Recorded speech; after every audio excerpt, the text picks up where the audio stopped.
Hello, ladies and gentlemen, and welcome back to Up The Poshcast. It's that familiar feeling of us talking about another Peterborough United defeat. This time we lost 2-1 to Bolton and we're recording the morning after, early in the morning. So there's some grumpy people on this episode. We talk about Ferguson's tactics and formation for the match and whether we think the 3-5-2 works and whether we've recruited properly for it. Recruitment's been an ongoing issue, and it's fair to say that we still think it is an issue. We praised Bolton a bit as well. It's important to sometimes to say that the opposition were pretty good, and I think yesterday the opposition were pretty good. We also talked the individual performances of the Posh players. Matt Garbett didn't have a great game. We disagree on Kioso. I think he played quite well. Ash doesn't. We also talk about whether we've got any concerns about Harry Leonard, who's now played a sizable amount of games and still hasn't scored after his £1 million transfer from Blackburn Rovers. So lots to talk about. I'm on this episode with Ash, Lods and Harry. It's also worth mentioning that we are up for the FCA's. Voting closes in a week. So if you haven't voted for us yet, please do so. All the stuff you need to know is in the bio for this video. So just look below. We're on Instagram, or you can vote for us on their website. We'd really appreciate it because we really want to win that. This episode is brought to you by Smith's Hyundai. They've got a local showroom down in Bretton Way. So do get over there and check it out if you want a new motor. With all that left to say, is sit back, relax, and enjoy this episode of Up The Poshcast.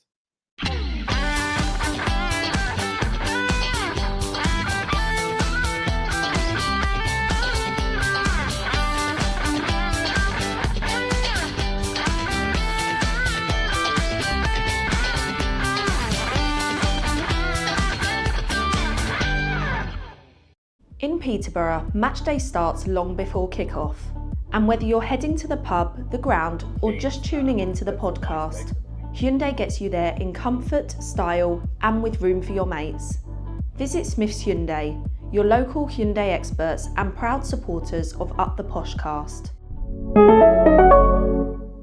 Right then, Harry, sum up Peterborough United versus Bolton for me, can you please? For me, it was a real missed opportunity. Bolton were the better side, and they played well, but equally, they only got 2 goals in a game which I think they had 9 shots on target. It's a bit different to the Huddersfield one, where I think Huddersfield played at their best, and we also did everything we could to try and get something out of that. Bolton, we could have walked away from there with something, had we just basically upped the level a little bit. What was so frustrating was seeing so many players not perform to their best. It wasn't so much an effort thing like it was against Lincoln. I don't think we were up for the battle against Lincoln. Yesterday, it was just basic technical mistakes, basic positional mistakes. Someone with the quality and the ability of Matt Garbett not be able to trap a ball correctly multiple times is just absolutely baffling. And we know he can do it. And it was such a shame, not to pick on him individually, but just as one example of players not playing up to what they were capable of yesterday. Aside from just the levels needing to be a couple of notches higher, Fergie needs to learn some flexibility with this new formation. Again, another team was able to exploit the fact that you only have one player out wide defensively. That was the obvious issue for the first goal, because all it takes is the wing back being slightly out of position as Mendy was, and they have the opportunity for a completely unimpeded cross, aside from the positioning from the centre-backs in the middle for the first goal. So, yeah, I come away pretty frustrated from that one, feeling very different to how I did against Huddersfield, where I think we gave our best account of ourselves, and yesterday we just didn't. Yeah, do you know what? I don't really know where we're going from here, if I'm being completely honest. We've been told that this is a top 6 squad. Bolton were 11th yesterday, and yes, they have been good at home and poor away from home, but I actually don't think that they were ever troubled. We gave them a 2-0 head start, essentially 20 minutes into the game. And then did we really test them? Did they really feel like they were under pressure? I've watched a few of their vloggers that said, it was getting a little bit nervy at the end. But of course it was going to get nervy towards the end of the game when you only got a 1-goal lead. But from where I was sat, it didn't look like we were going to score. And it's another game where I just think, like, we've got 2 strikers. I mentioned in our group chat last night, we had a formation previously where we were playing with 1 striker and they were isolated on their own. We're now playing with 2 strikers. And yes, they're near to each other, but they're still playing on their own.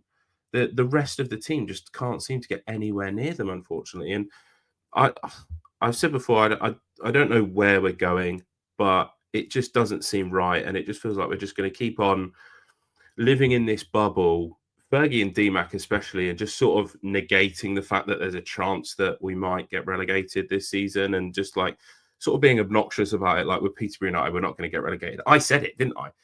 I think this was one of the first episodes that we ever recorded and said that with Peterborough United, we'll never get relegated from League One. I clearly was very wrong, because the way that we're going at the moment, unfortunately, it looks like there's only one way, and I can't see it changing in October either. Well, to turn up for the books, I'm not as negative on that performance as some of you guys. I don't think it wasn't sparkling, but I do think it was probably our best attacking performance away from home. Certainly in the first half, where we had 3 gilt-edged chances. Obviously, the goal. We had Collins going 1-on-1 where he could have cut it back to, I think it was Leonard. And we also had the header from Leonard himself where it was floated in and he didn't get over the top of it and puts it over the bar. And actually, I thought we looked a threat throughout sort of certainly the first 45 minutes. The second half was a bit disappointing, granted. I think, again, there were moments in the second half and we certainly didn't test their keeper enough in the second half. But we had openings, and then Garbett overhit the pass to Leonard in the last minute, or Dornelli was through and he's offside in the 92nd minute. And there was so many moments like that where you think, oh, you've played well to get through that press, and then just failed at the end. And that was kind of the story of the day yesterday. I didn't think it was necessarily a worse performance than Huddersfield, where I also thought we didn't create I don't think we created as much at Huddersfield as we did against Bolton today. And sometimes you do have to look at the opposition's strength and you say Bolton away is not an easy game. And ultimately we were quite competitive after going 2-0 down. Now, the inexcusable part for me is the fact we are 2-0 down, and we're 2-0 down so easily after 20 minutes. It's an absolute joke that they're still not getting out of the traps. And you have to look at the manager for that, don't you? It's been a consistent pattern now where either after half time they start slowly, or the kickoff, they start slowly. Every single time he seems to talk to them, at one point in the game, he doesn't get a reaction. So I don't know what's going on there. But I didn't think in isolation, if you ignore all that's gone before it, which is admittedly very difficult, I didn't necessarily think it was that bad a performance for Peterborough United at Bolton away.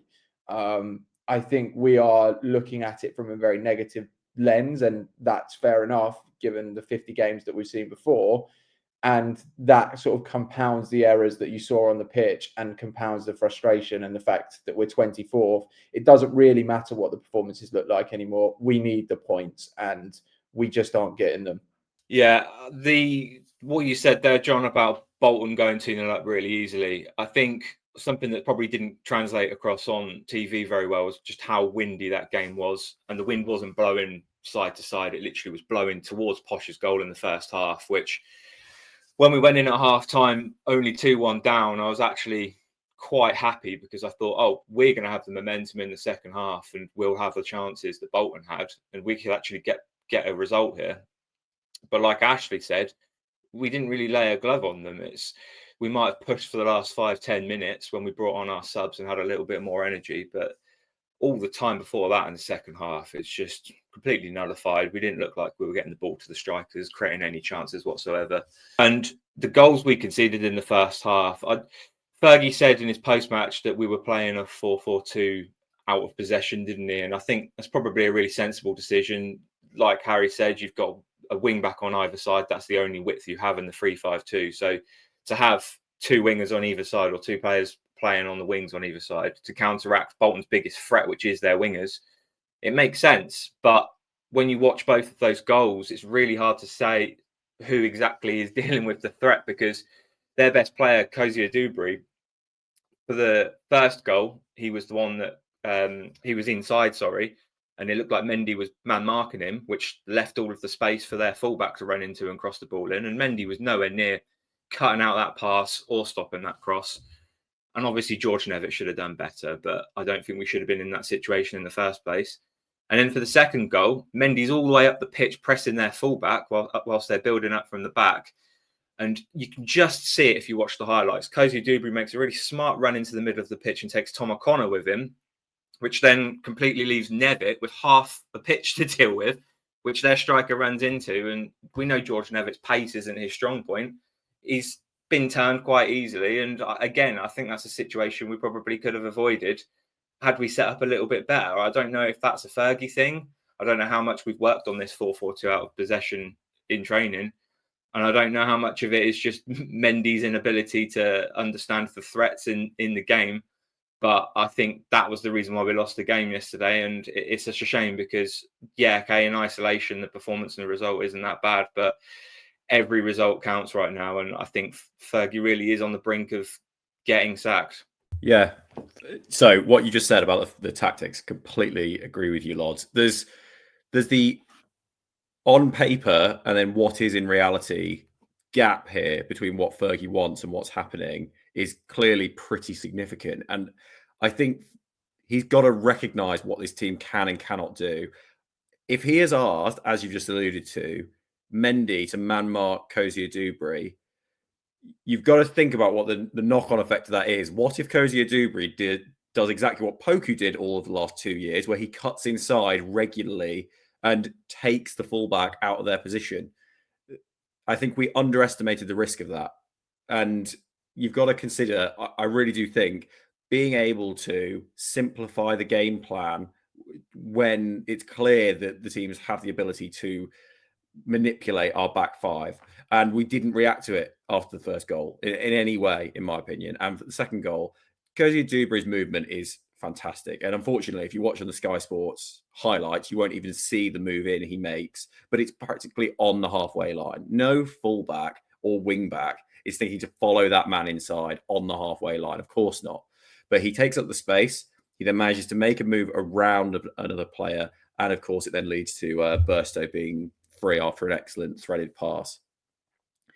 This wouldn't have happened, in my opinion, had we had a winger further up. If we'd moved to a system that had both a fullback and a wing back after the first goal, because then there would have been someone further up to mark Cozy Dewberry as he came inside and at least put some pressure on him and not give him the space that he had to make that pass. And I guess aside from that, the lack of, once again, something you've alluded to earlier, or one of you did, about there not being enough men in the box because the striker's looking too isolated. We are crying out for a midfielder who is willing to take up the spaces that, whether it be Randall or Chris Clark, that attacking mid to link the play, because Garbett, Woods and Collins are all doing their jobs fairly well. There's some criticisms we've got on all three, which I'm sure we'll come to. But equally, not one of them, Garbett's probably the closest to a natural attacking mid, but even then, he's not there to just take up pockets of space well up the final third and be the one to make the last chance. He's a carrier of the ball in the middle of the field, and clearly he wants to play to his own strengths. And to be honest, I think that's fine. I think we'd struggle without him doing that. But we need to check. I really do think that going out with a 5-3-2 is fine. Once it's obvious it's not working, you need to be willing to go back to a 4-2-3-1 or even a diamond, given we have four pretty good quality midfielders in this side, if you include Keller on top of the three that started yesterday. And as I say, it's just obvious sometimes that having three at the back, when it's obvious it's being exploited, be willing to change. Like, this is not Wallin and Fernandez. We can live with two centre-backs in this system. O'Connor and Lees could do it together on their own if we trust a back four and actually get some wingers higher up to assist in the final third, stopping attacks and also building our own. I think, Harry, you kind of you've highlighted a problem, and I was doing this in the group chat last night. I think we have 30 plus players, and currently with Frith out and with Hughes out, I do not see any system that you can play that isn't a 3-5-2. You talk about having wingers. Who are you playing down the wings? Odo, no one really wants him there. I would have put Lolos at left wing yesterday had he been on the bench. Again, Lolos left wing, just to me, it's just not a fit, is it? He's not really played there. He's a 10 or a striker. Lolos was awful in midweek. Are you going to reward that performance with a start? It's it's one of them where there isn't a natural fit. Even if you're saying I'd play Lolos there, you know, if that backfires, everyone goes, what on earth is Ferguson doing playing Lolos as a left winger? And we've put a squad of 30 players together, like I say, that can play one formation at the minute. And maybe when Frith gets back, that changes. But I don't see, honestly, I task every one of you listening to try and come up with a cohesive 2-3-1 if you're playing a 4-2-3-1. I think the only system you could possibly make into a system is basically a diamond, because you have to play two up top, given we've got Leonard and Jimmy J Morgan. So there's not really anywhere you can go with it, and we've all seen the limitations of the diamond. I don't think it's a viable format. No one plays it across the Football League anymore. It's not really a formation used in modern day football. So unless you want to buck the trend completely, and we've all seen the weaknesses, right? You just get the fullbacks. The fullbacks get so exposed in a diamond. We conceded, even when we went up with it, we conceded 75 goals that season, and we don't have the attacking quality that we did then. So I don't think there's any other option but to stick with this 3-5-2. But I do think it's a really flawed system in the way Ferguson's playing it at the minute. And I think part of the reason why he went into a 4-4-2 out of possession is to try and have the wide players a little bit higher up when we're in transition. So if we got the ball, we've got some more men up the pitch, because we've all been screaming out that the 3-5-2, basically it's a 5-3-2. And it didn't, I don't necessarily, I think it worked maybe slightly better than what I've seen, certainly in an attacking sense, but it certainly wasn't perfect. And this is the problem. We're now muddling around, and it's October because this team didn't have a pre-season and we put it together on deadline day, basically.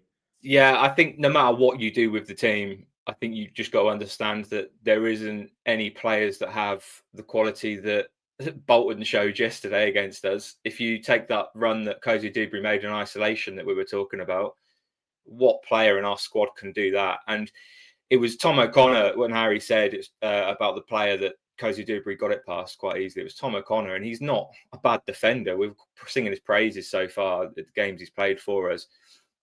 To have the pace to get in there, the smart movement, to receive the ball, turn it and get past probably our best defender and thread that through ball all the way into the striker in space. Like, we're so miles away from being that kind of team. We're so far away from being a top six squad. It's just another game where, you know, we're jealous of the opposition we're playing against and the quality that they have compared to us. Lods, on that point, I'm getting so sick of the messaging from the club now. It almost feels like I'm being lied to after every game. It's like they can't see the woods from the trees. I'm increasingly frustrated with Darren's lines where he says, oh, if we had Bass in for the first 8 games of the season, we would have won 4 of them. We wouldn't, because we didn't do enough going forward. And Bass came in against Lincoln, and let's face it, he was part of the reason we lost that game. So we're still not winning games with him. So we can dispel that, please. And then I'm also getting frustrated with Ferguson coming out and saying, we should have won our last 3 away games. It's almost like they're only noting what we do and just nothing the opposition do. Let's go back to Huddersfield quickly. They missed 2 or 3 sitters. The Joe Taylor chance, for instance, is a glaring opportunity that 99 times out of 100 he scores. Completely ignored. Bolton hit the post in the first 15 seconds yesterday. They then hit the bar in the second half and we're pressing on it. And we're still saying, oh, we should have won that because we missed 3 chances in the first half. Well, Bolton can equally argue we hit the woodwork twice and we scored 3 and we scored twice. Like, we shouldn't have won that game. I think you can maybe argue that a point would have been a fair result. Don't know if I agree with that. But let's stop lying to everyone. Like, what are we doing here? You've got to wake up and honestly smell the roses, because we're in big trouble here if you don't sort this out. There's no good saying, oh, we would have won these games if we had Bass. Oh, we would have won these games if we had Hughes. Oh, we would have won these games if we'd taken our chances. There is fundamental issues that if you keep saying that, you're ignoring. And the club have got to start realising the reason we are 24th is not bad luck. You don't have bad luck for 11 games. The reason we're 24th is because we have been the worst team in League One so far this season. That right there is the hard truth. Yeah. Do you know what, John? You said that Fergie said that we should have won our last 3 away games. The most concerning thing for me is I watched that interview on Posh Plus, And it's almost like he's lost his marbles a little bit, because he goes, we could have won at Huddersfield, we could have won at Bolton, and we could have won today. Now, was he forgetting where he was standing when he did that interview? Because we did win one of our away games. And it's just like, I appreciate that that's in the moment. It's just after the game. But I just think it's a man that's starting to lose it. And he's certainly lacking ideas, unfortunately. Yeah. So on Fergie, I think he is being nicer to the players because they are, as I said earlier, putting in the requisite levels of effort. Like, I think there were multiple games last season where the players just did not put in the required shift needed. And we lost by virtue of just not essentially running as hard, fighting as hard as the other team. And there's only one game I can argue that's happened this year, and that's Lincoln. The rest of the time, it's been application. But when we're bottom of the league, you can't be nice to them just because they're putting in the maximum amount of effort needed. If I look at the three midfielders today, I gave Collins a 6 on my ratings because, to his credit, he was fine. On other days, that performance from Collins would be enough to win a game. Successfully created a chance out of a tackle that he put in individually. Was pretty precise and sensible with his passing, and also was willing to go with balls over the top, which sometimes he's not willing to do. Not everything works, but at least he was willing to go a bit longer and try and pick out things. So Collins, I can kind of put to the side a bit. Not that it was a sparkling performance, but Garbett and Woods, especially Garbett, if you are having to fly in for slide tackles that you end up missing, you're putting in the requisite level of effort. Good for you. But you must have made a mistake in the run up to that to be out of position to need to slide tackle in and then to also miss it. So you are then taken out of the game because the pace Bolton were going forward. You're not catching up to them. So I really, if we lose to Burton, I don't care how well we play. I want to see Fergie rollicking the players. They've got to actually step up the levels. Like, forget about, the effort is one thing, but there needs to be that competitive edge now. There has to be, because we can't keep being okay with not getting points out of games. I know it's Bolton away. I even said in the countdown to kickoff last night that we don't necessarily come here expecting to win. But having watched that, there was a chance to get something out of that game. Like, if the players had played to their best, we would have got out of there with a draw. Forget about the fact that Bolton had 19 shots and 9 of them on target. They only scored 2 of them. That was on them. They didn't take their chances. And it's on games like that is so frustrating to walk away with nothing. If we lose to Burton, that Fergie rollicking better come from outside the team bus, because I don't want him getting back on it, Harry. Just quickly on Fergie's tactics. I don't think I didn't hate them maybe as much as you boys. One player that I did think was negatively affected from it, though, was Garbett. Consistently it was always Woods and Collins in the middle when we were in defensive situations. So Garbett was out wide. So in transition, if we got the ball back quickly, Garbett continuously kept picking the ball up wide right. And it just stifled him a little bit, I think. It didn't quite look right. I don't think it quite worked. It was his worst performance in a Posh shirt. And I think part of the reason for that is because he was just picking it up in areas where sometimes he was one-on-one with a fullback. And for all Garbett's strengths, pace and going out around the outside of a fullback is certainly not one of them.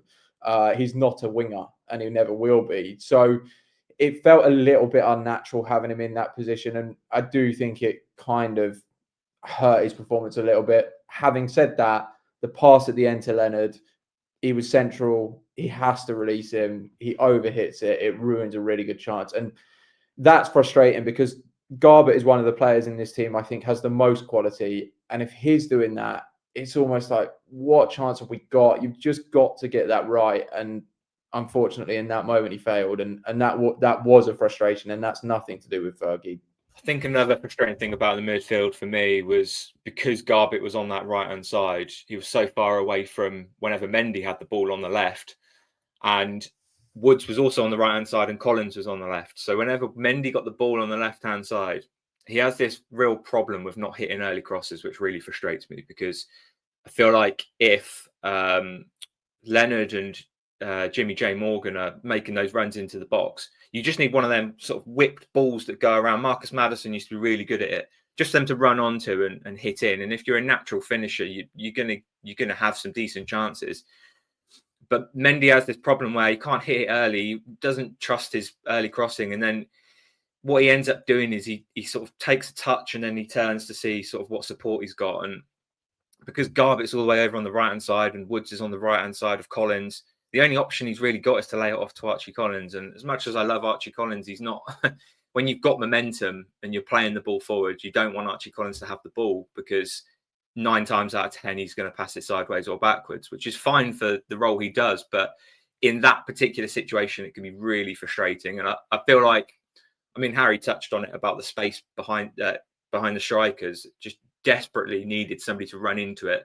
I feel like if Keller was playing yesterday instead of Archie Collins, we probably could have been a lot better with our build-up play in the midfield. Do you know what? I think my issue with Mendy is that he is essentially the Oddo of left backs, in that he just doesn't have the confidence to do what we need him to do. And there was a point in time, it was pretty much like right before he came off, where the ball went out to him and he was literally stood still with the ball at his feet, just not doing anything with it. And that goes back to what you said, Lods, about just getting the ball in the box. Like it causes panic among defenders when you're whipping balls in. Even if you've only got 1 or 2 men, just try something. That it's so frustrating that I said recently that we've got 3 left backs at the club now. One's obviously injured at the moment. And it's kind of like, well, are any of them good enough for what we need to do in this formation that we're playing at the moment?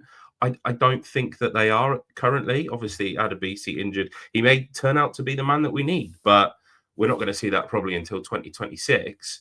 Harley Mills came in. He was good-ish on Tuesday night, but again, Fergie obviously doesn't have the trust in him at the moment to play this formation. It's the one position that I feel like we've got wrong. I know that people say that Mendy comes in with bags full of experience and winning experience. Well, we're yet to see that, and I'd just like to remind everybody that he only played 4 games for Wrexham last season in League One. And actually, I think that one of those was not even in League One. It was in the Virtue Trophy against us, where, you know, we all know how that ended. You remember that point I made earlier about poor squad building? If you're building a 3-5-2, what would you say is the most vital thing in the wing backs? Probably our attacking quality over their defensive quality, certainly in a Peterborough United team. He can't attack. He can't get forward. So he's an ill fit for the system. So my theory is we rang up Wrexham on deadline day. We needed a left back. We wanted to sign Tom O'Connor, and that one was linked for a while. So we put some thought into it. They went, oh, we've got Jacob Mendy. Do you fancy him? And we've gone, oh yeah, he's a left back. We'll take him because, you know, he's got a few games in League One. He'll do. He'll be an upgrade. And frankly, I actually think Harley Mills might be a slightly better fit for the system. Again, not the perfect fit for the system, but maybe a slightly better left wing back than Mendy. Mendy in a 4 in a really defensive, let's take, I mean, just a direct team that doesn't really require much from their fullback. I think, yeah, maybe he's defending, despite yesterday's poor for the first. You know, his defending's all right, isn't it? He's not a bad defender. I don't think anyone could level that at him. But going forward, he offers us nothing. And that doesn't work in a 3-5-2. So once again, it comes back to just poor squad planning. If we needed a left back, he shouldn't have bought in an hour before deadline day, because you don't get the scouting into them. Yeah, if I was Harley Mills, I'd be really, really frustrated with the current situation, because he's not even getting on our bench now. And James Donnelly put in a good performance on Tuesday and earned his spot on the bench. But rather than take CJ out, who I don't think has had a good game, we've left him in and had 2 right backs on the bench. And I think with James Donnelly, we brought Kioso in so James Donnelly can sort of shadow him and watch him on the pitch. We said the same for Mendy, but I don't really know what Harley Mills is supposed to be learning from watching Mendy's performances, because John, you said he's okay at defending. I don't even think he's that at the moment, to be honest with you. I think he's probably struggling playing that role. I don't know if he played in a back 3 system for Wrexham in League 2, or whether he had a winger in front of him, but he seems to really struggle to know where to be. When you compare that to Kioso on the other side, who I think has nailed when to attack, when to defend, and he can do both equally as good. He was probably a bit sloppy yesterday. The weather conditions weren't great. You could probably put it down to that. Obviously, he scored a goal as well.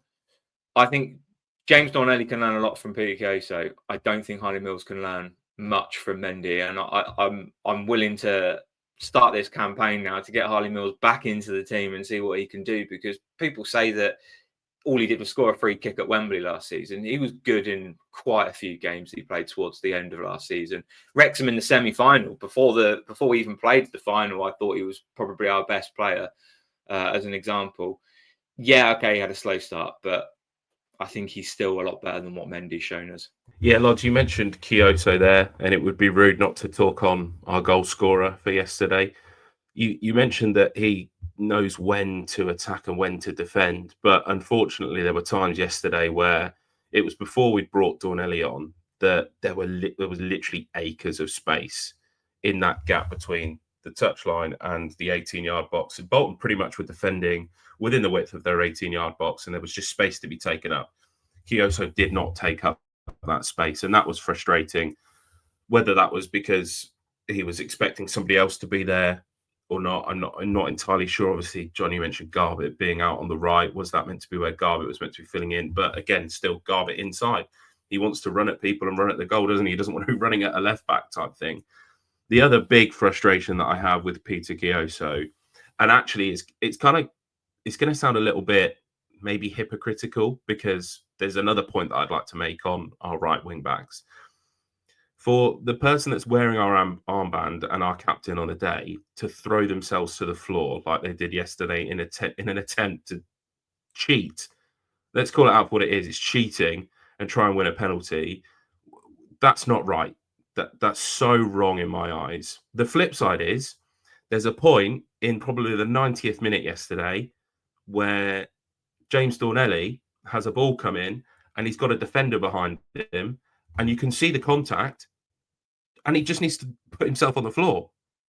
That's all he needs to do, and he wins a penalty for us. And then we probably go on and score that penalty, hopefully, and then it's 2-2, and it's a completely different outcome. So the one with Kioso, it was a shocker. It was and he absolutely deserved to be booked for that. But at the same time, this is where you kind of need the street smarts. And there was a penalty to be won at the end of the game there yesterday, and that would have completely changed the outlook, unfortunately. I mean, we had a bit of a debate. About Kioso for our player ratings, which will be released on Twitter. By the time you listen to this, so do have a go look at them. And I rated Kioso much higher than the rest of the guys. Maybe that's because I wasn't at the game. I didn't think Kioso had a bad game at all. I thought he took his goal well. And in general, I thought it was a solid performance from him. It wasn't anything to write home about, don't get me wrong, but I thought he was decent. Whereas a lot of the guys had him a similar mark to George Nevett, who, frankly, I think was exposed yesterday. I think his lack of pace, which is something that's never going to change, was an issue, and we haven't seen it in recent weeks because he's had decent cover, certainly centrally. But for me, Nevett was at fault for both goals, and yet he was still getting the same rating as a player that scored our goal. And in general, I don't think you could attribute either of the goals down to Kioso. Nevett we get some stick for giving Nevett too much praise on this podcast. And even yesterday, there were moments on the ball where I thought he was good. There was a moment in the first half where he strode out of defence brilliantly and released Harry Leonard down the right-hand side with a really good crossfield pass. But actually, there were other times where, and the wind may have played into this, but there were other times where he was trying to float a ball out to Kioso quite regularly, and it would just sail over Kioso's head, and Kioso was in space. So even on the ball, he wasn't as good as he has been in recent weeks. But that pace is a worry for me. And we've kind of neglected it in the free. I don't think it's exposed as much, but his defending for that second goal, it has to be better. We like George Nevett as a podcast. We're not going to shy away from that. But if that was Manny Fernandez, let's say, trying to get back and he lets the striker inside of him, we're all hammering him for that bit of defending. And it's not good enough. He can't let strikers run across him. The issue is he's so slow. How does he stop that? And I don't know if there's an answer to that. And that is my big worry. You put him in a 2, And I think you might see those sort of performances again. I think the 3 really works for him playing in the centre of it. But if you can get him one-on-one, those issues we saw last season still remain. Yeah, I have a feeling that we have only been praising George Nevett's performances this season because he's playing the middle of a 3. And what you're saying there, John, about his pace, I think we can cover up quite well because we've got a centre-back either side of him and experienced centre-backs either side of him, which is obviously something we've been commenting on.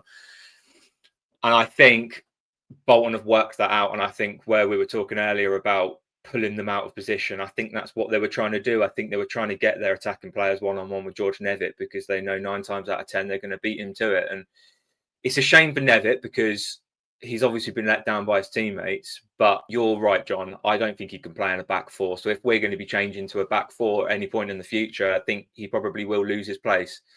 Likewise, when Sam Hughes comes in, if you were to put Hughes, Lees and O'Connor at the back and a back 3, you're probably going to get a better deal than Nevett in there. You might lose the build-up play, the little runs that Nevett does into midfield. But if it's going to cost us 2 simple goals like it did yesterday, then I think that's probably a smart move to make. The other centre-backs, we touched on Tom O'Connor earlier. I think Bolton just got the better of him. There's a few times where he's gone lunging in and he's not come out with the ball. And if you're going to make a slide tackle like that, you have to win the ball, simple as. I think it happened 2 or 3 times. Tom Lees on the other side, I don't think did too badly. I think he was one of my highest rated players. I don't know if that's just because Bolton's threat was mainly down their right-hand side, and Tom Lees didn't really have a lot to do. But I don't think he could come out of that feeling embarrassed for anything that he did on the pitch. Yeah, before we sort of probably go on to other things, it would be rude of us not to mention our man of the match yesterday, Alex Bass. Obviously, against Lincoln, probably cost us the game. Yesterday, he did what I would expect from a goalkeeper, and he kept us in the game. He made some good saves in the second half. He held the ball well in the first half when ultimately it was probably going to be quite difficult. So it wasn't a standout performance, I wouldn't say, and it was definitely a tallest dwarf man of the match again yesterday. But yeah, I think that you need your goalkeeper, obviously, to make saves. You need your goalkeeper to distribute well, and his distribution wasn't fantastic yesterday. But you know, when it's swirling around and gusting like it was yesterday, I can excuse that compared to some of the other games where his kicking's been absolutely atrocious.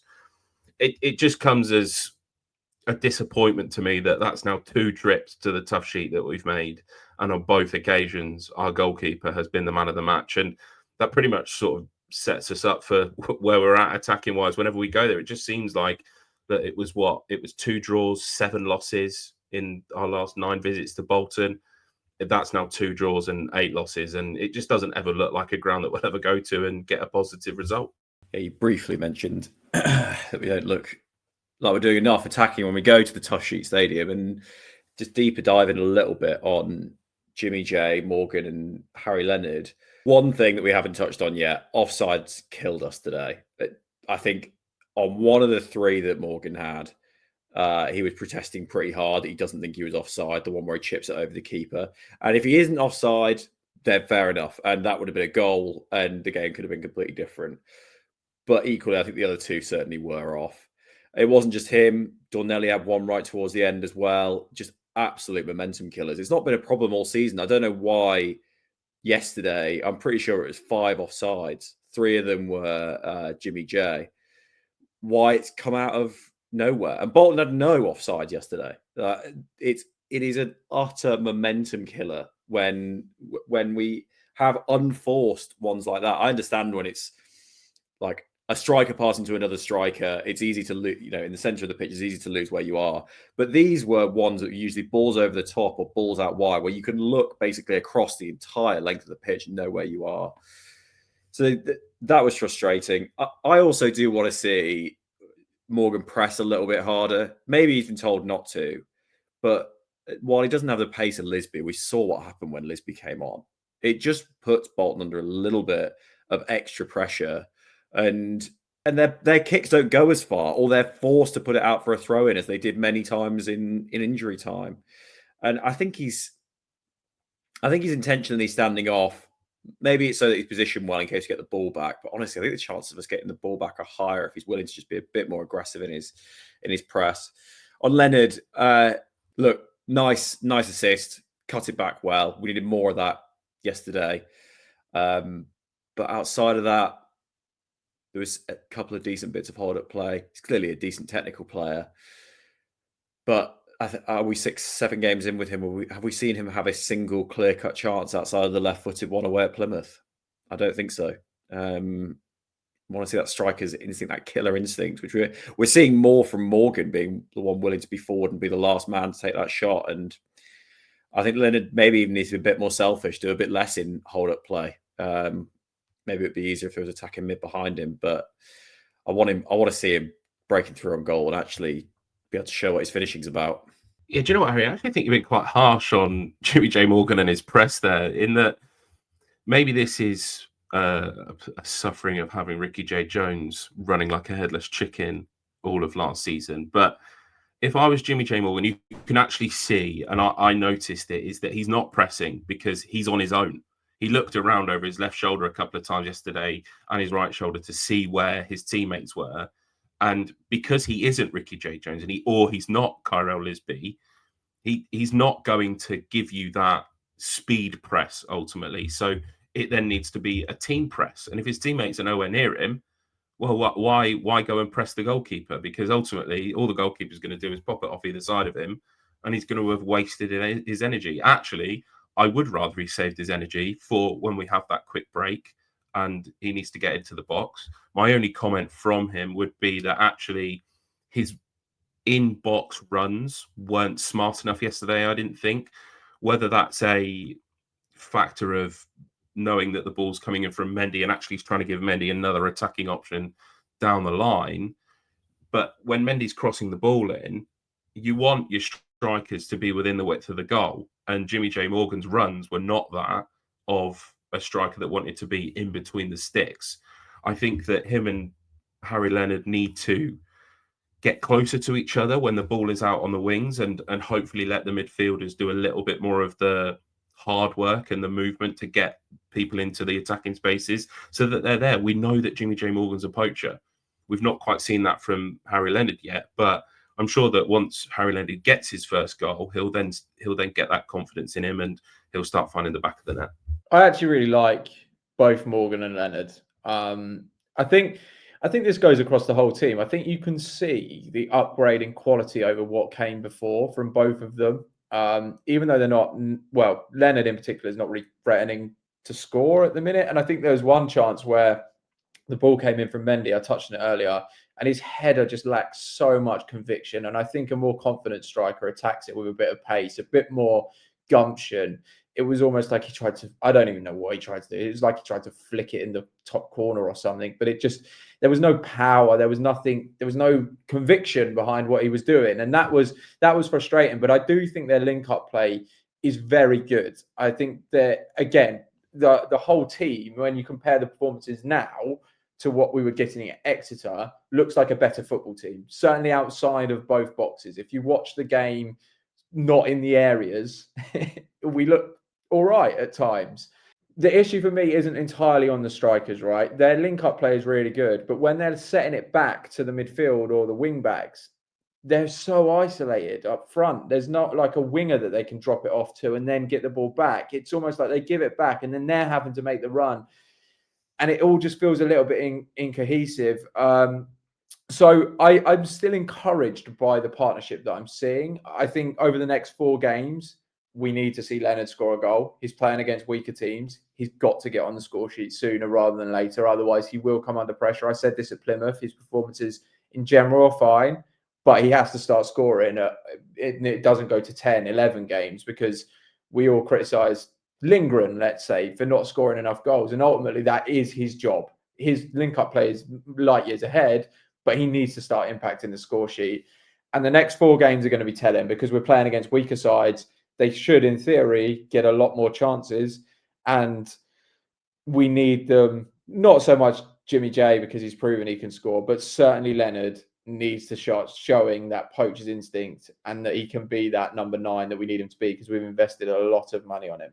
One thing I'm really happy with the attack is where Jimmy J. Morgan can't play 90 minutes. we now, rather than bringing Gustav Lindgren on, thanks to his excellent performance on Tuesday night, Kyle Lisbie's played his way into the squad and he's come on instead of Lindgren. And what an absolute difference the two players have coming on at that stage of the game. Lindgren, obviously, we don't really have many comments to make about the positive influence he has. But Lisbie yesterday coming on, he was making those runs, wasn't he? He was doing exactly what we really wanted from him, giving that backline issues in the last 15, 20 minutes whilst they're all blowing, getting the ball up the pitch. And there's something I like about Lisbie. When Brad went, I was disappointed because Brad offers something different to what the first team striker has. And I am a believer of we should always have an attacking player that offers something different on the bench. So if things aren't quite going our way, we can bring them on and change the game up completely. And it's a really hard thing for the opposition to deal with. You talk about like Ricky's pace or Jono when we used to pump balls up to him. I think Lisbie can be that player now. And we might have lost Big Bad Brad, but we've now got little lawless Lisbie. It doesn't flow quite as well as Big Bad Brad, but he is a bit of a shithouse, isn't he? He was winding up their players. I complained during pre-season that he was moaning to the officials far too much, but I think if he can use that personality well and wind up the players and really cause issues for the opposition, especially that stage of the game when we're losing, I'm all for it. I was a big fan of Lisbie's performance yesterday. Let's deep dive on this a little bit more, right? So Lisbie, I agree with everything you said. Made the right runs, did what he needed to do as a sub. Credit to him. And also got out on the left wing at one point, was willing to at least move out to the wings to try and create something. He got in a scrap, in a tangle with their keeper, which resulted in them both getting yellow carded. And you know what? That's fine. But I actually want to give Lisbie quite a lot of credit here, and I want to criticise someone else in the process. So going back to Huddersfield, it's injury time. Lisbie gets frustrated with being offside and punts the ball into the away fans as it happens and wastes 30 seconds on that. We, of course, called it out on the pod, and it was stupid loss of, we could have potentially had another chance at the end of the Huddersfield game. After the two yellows, one for their keeper and one for Lisbie, there were two further occasions where they tried to get Lisbie sent off. I think it was with the keeper again, possibly on the first one, but the second one was like egregious. Lisbie's completely reasonably got in to try and shoot from a cross that's come in, and their defender is shouting, screaming in his face on the floor, and Lisbie correctly just goes, "No, not having this," walks away, as he'd done on the first one after being yellow carded. That's all well and good. But who feels he needs to have to come in and defend Lisbie's honour? Harry Leonard pointing at their pointing at their centre back, saying you can't do that. And before we know it, there's 5 men either side in the melee. Well done, Bolton, because your plan worked. And Leonard was the one who fell into the trap. We lose. I think it was nearly 2 full minutes to that. It was the 92nd minute when that guy was barking at Lisbie on the floor. And it was the 94th minute before everything was done again. The one player who could, if he wanted to, get involved in that to say something is Kioso, as captain, could have said something to the referee. Outside of that, recognise that the man who was getting shouted at has walked away himself. Why are you getting involved and losing us all that time when we're only 1 goal down? Wise up. It was so obvious what Bolton were doing. And the ref adds on 30 seconds for his part, but we lost a full 90 seconds out of that. And I think we'd have had another chance had Leonard not fallen into the bait there. Yeah, we might have had another chance if Abraham Otto wasn't on the pitch. That would have helped. I mean, why is he still in the squads? Why are we still playing the guy? The first thing he does, comes off the pitch, tries a shimmy, gets tackled really easily inside his own half, gets released down the line about 10 minutes later. Perfect opportunity to put a cross in. Is he going to put it back? No, he's just going to put it back to not bother looking up and just give it to the Bolton defence. I am sick and tired of him.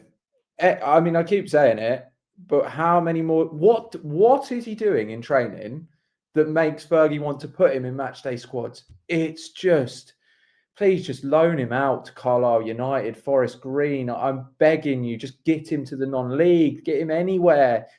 I'd rather Bolu comes on. I'd rather anybody else in that 30-man squad that you've produced comes on. I'd rather Rio Adebisi, an unfit Rio Adebisi, comes on than Abraham Otto now. I'm I'm at my wit's end with this player, and it doesn't seem like it's ever going to end. It feels like he's just going to keep churning him out, but nothing will ever work with him. Yeah, John, I think you're right. And you mentioned that point where he carried the ball into the box and just played this lazy, sloppy pass across the goal in the hope that it may fall to someone. And actually, there was space in front of him to have driven into. That's the most frustrating thing. And I actually think that this all just winds back to Fergie in strange squad selections. I appreciate that Otto is not the man, and maybe Fergie likes him and that he's a good guy, he trains well. But to not have a proper striker on the bench, and I appreciate that Gustav is not going to be that guy. Lisbie's a winger that's playing as a striker at the moment because he can run around at the end of the game. To not have a proper striker on the bench, it feels criminal to me when we're playing two up top. Like you're replacing strikers when they need to come off with people that are not. It's not their position. When will we see Kamara on the bench potentially? He's looked okay at times where we've brought it on. Even Bolu, like you said, John, he's scoring goals. He's going to come on and he's going to offer something, even if it's just to push the defending team 5 or 10 yards further back to create space for other people to fill in. That's what happens when you bring on fast strikers. But Otto's not it, unfortunately, and it's not a Poshcast vendetta. He ultimately just isn't good enough. Anybody that thinks that he is probably watching through Otto tinted glasses, unfortunately.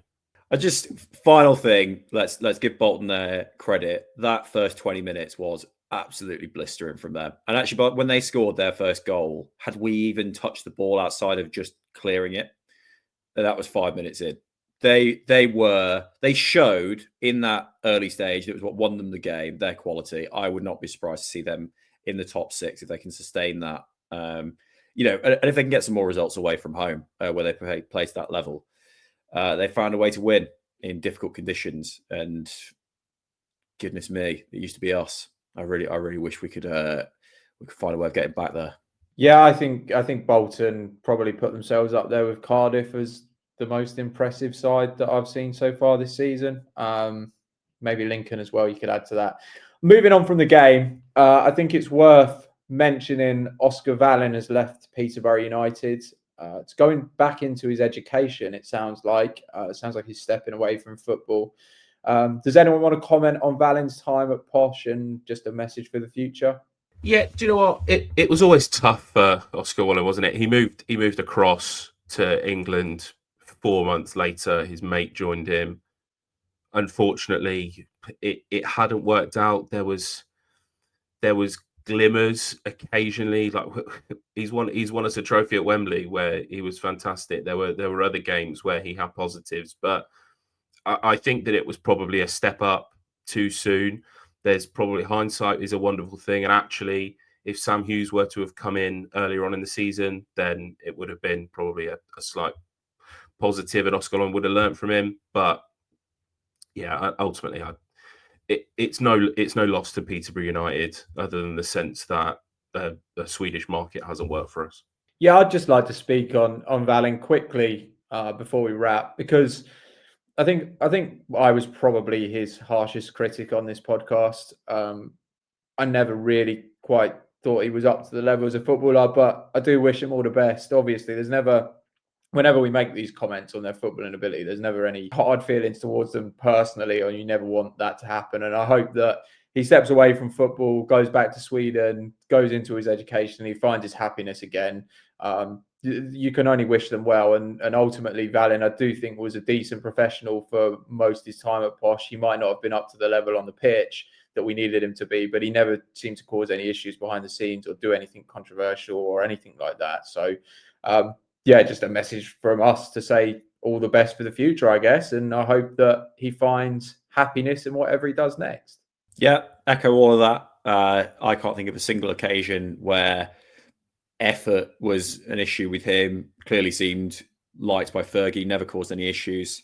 I think he needs to step up in a few areas to make it at League One level. I still think he'd probably do well if he does decide to go back into football.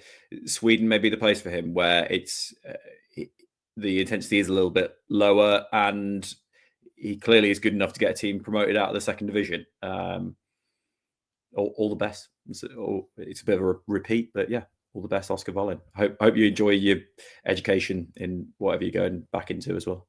Well, I think we're at the end of the episode now, unless anybody else has anything else that they would like to bring up before we wrap. Yeah, look, the final thing is our FCA nomination. You've heard it all before. Hopefully, if you haven't, where have you been? Please do vote for us via the link that's going to be in the description on the FCA website, but also on the Instagram post, which I will also put in the description. It's this time next week. We're recording on Sunday that the voting closes. So obviously with no countdown to kick off next week and no final whistle show because there's no football next weekend, Peterborough United related. We're not going to be able to push that, but we'll still be on socials pushing it as hard as ever. So please do vote for us in the Best Club Content Creator Award for the Football League. We're up against some massive teams. You've seen it before. It's a massive podcast. So this would be huge for us. So thank you in advance for everybody that's voted. Fingers crossed we can get it over the line. Nice one, Ashley. Yeah, it is really easy to vote for us. So please do so if you haven't done so already. With that said, I think we're at the end of the episode. To confirm our plan for next week, there will be no countdown to kick off on Friday because Posh don't have a game. However, we will be back in your ears on Monday morning in our usual slot doing a listener questions. So, in the meantime, make sure you get in the comments. Try and do a team that's got 4 defenders in. Try and create a functioning team right now for Posh that's only got 4 defenders in, because I think you're going to really struggle. I'd love to see that in the comments. With that said, we'll be back next week. Well, we won't be commenting on another Posh win, but there's nothing new with that. At least we won't be commenting on a defeat, though. So, up the Poshcast. Up the Poshcast. Up the Poshcast. Up the Poshcast.